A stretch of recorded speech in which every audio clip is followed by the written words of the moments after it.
Hi, welcome to Highland Homesteading. Today we are putting up a trellis for our tomato plants, and we're going to use it as a test for our cucumbers and other things that vine up.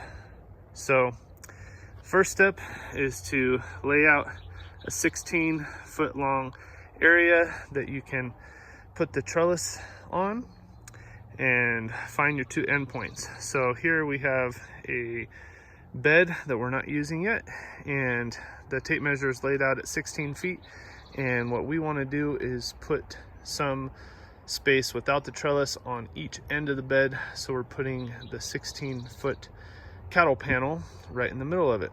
So step one, lay out 16 feet and figure out where your endpoints are. All right, step two is to put T-post. These are just 5-foot T-posts we got from Tractor Supply. And your T-post driver. Drive in one T-post at the first end of the cattle panel. Boom.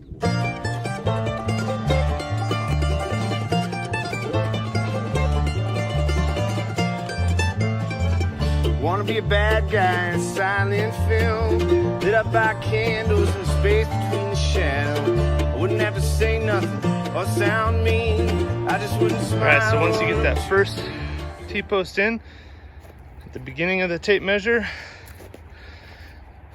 I put one in at the end, and then I put this one at the middle. I didn't want to drive in right at 8 feet. I think we must have had a rock there, but just put it about 7.5 feet.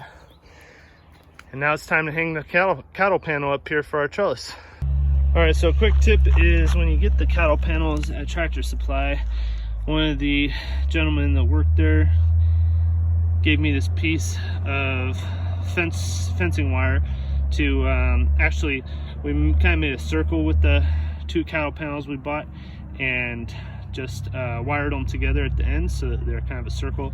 That fit on our 8-foot trailer real well because these are 16-foot cattle panels, so rolling them up like that was real nice. And we put the T-posts inside the circle to hold them down, and it worked real good getting them home on the 3-4 mile drive it was to get back home. But this wire that he gave us to kind of tie them up with, it's going to work great to hold the panels to the T-posts. So remember to grab a little piece of that when you get the cattle panels. They actually use this to hold the panels together to the pallet, I think. So just grab some of that, ask the people at Tractor Supply, and they don't mind at all because they just throw it out. All right, so we got the first two ties on.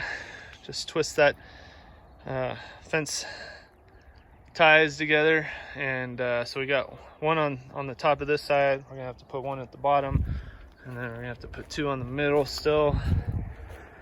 We have one over here, and we'll put one at the bottom as well. All right, so a little bit more detail on how we're attaching the cattle panel to the T-post here. We got to put another one down here. So we're getting about an 8-inch section of wire. So these are fencing pliers, and highly recommend something like that.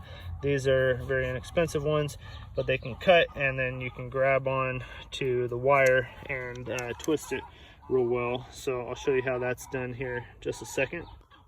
All right, so when you get your 8-inch piece of wire, you want to have it wrap around the cross area here like that.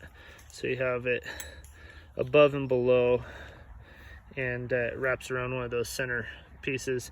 And then you want to snug it up here, grab it together, get those two pieces together, and then you want to pinch them with the fence pliers on the tip, and then you twist them.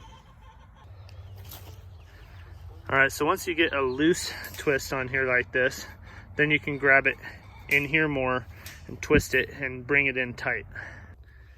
All right, so this is really nice and tight. You can see it's not moving at all, and that's important for us. We have high winds in the spring, so then at this point it's nice to turn these in so that you're not going to snag them when you're walking by if you can, and then just cut them off.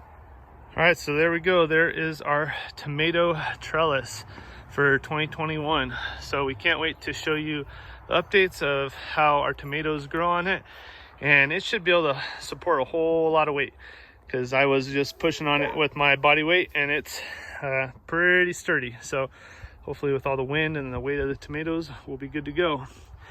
Anyway, I'm Nick from Highland Homesteading. Thanks so much for watching. We'll have more update videos and show you all of our garden as time goes on. But we thank you so much for watching. If you haven't subscribed yet, please consider subscribing. It doesn't cost you anything, but it sure helps us out, and we really appreciate it.